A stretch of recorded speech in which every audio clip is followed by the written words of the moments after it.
Are diamonds forever? Let's go find out at the Cartier Exhibition, and this time I'm taking my mum with me.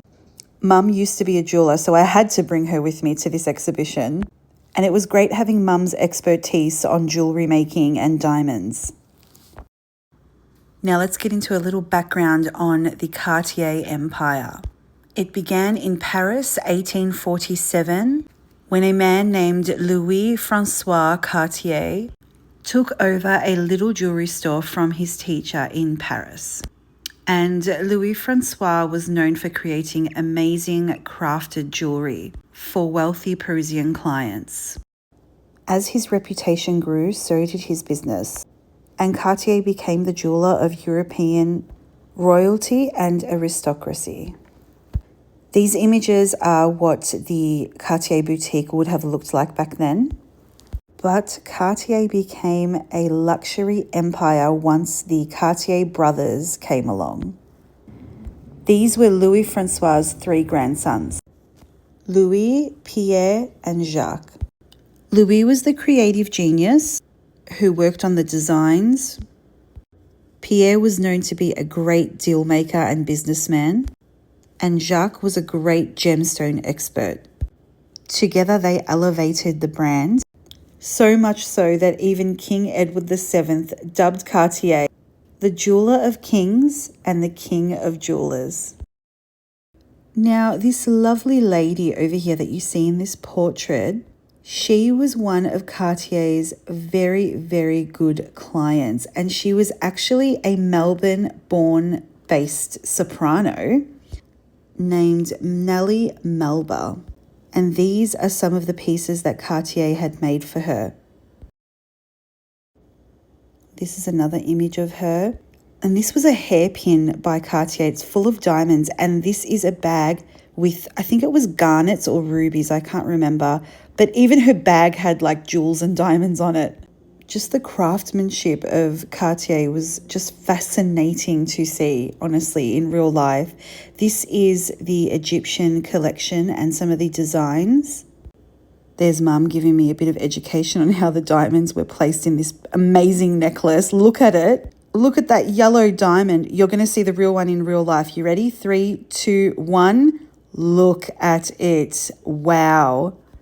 I have never seen anything so shiny and sparkly in my whole life. Look at the size of that yellow diamond. It is a 234.6 carat yellow De Beers diamond. Just incredible to see in real life. Now, Cartier didn't just make jewelry, necklaces and tiaras. They also made clocks, cigarette cases, quills, ink pots. This is part of their Japanese collection. This was a ashtray. These little plates, they are ashtrays. This was a belt, I think, made of jade. This is a cigarette box, and it's mother of pearl, diamonds, pearls. Some of them had like emeralds in them or sapphires. It was just wild. It was amazing. The craftsmanship was incredible.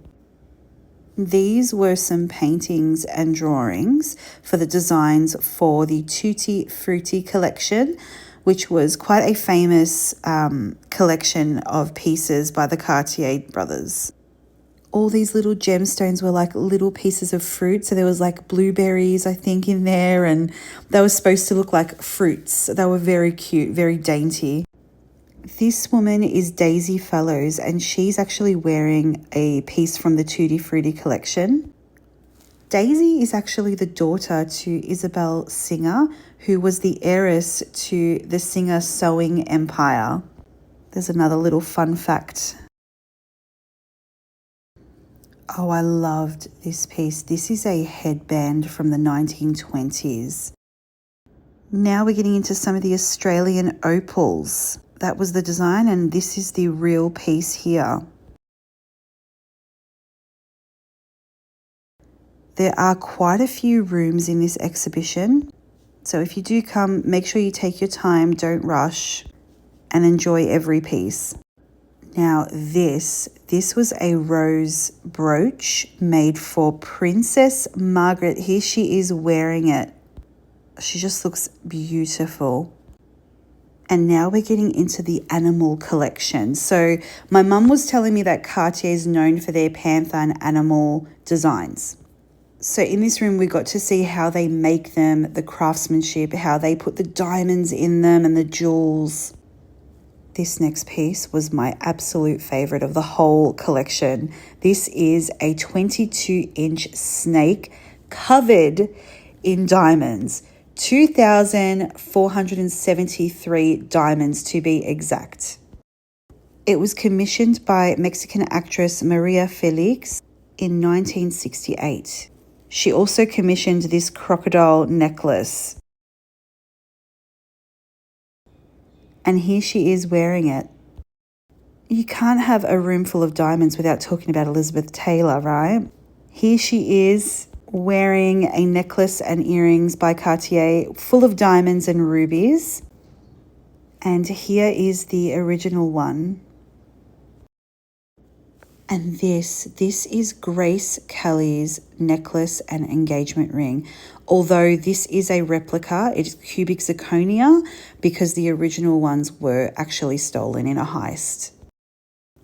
Mum was telling me that to create one necklace, for example, it takes a team of people.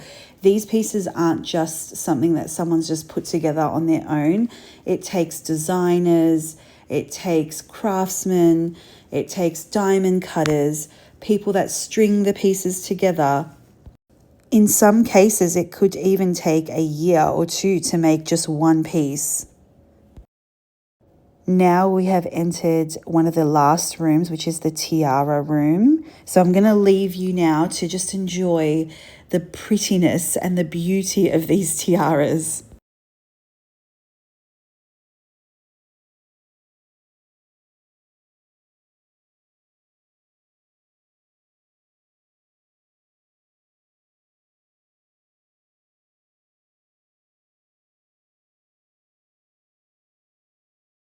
Cartier is on until October at the NGV. Make sure you go check it out and follow for more arts, history and culture.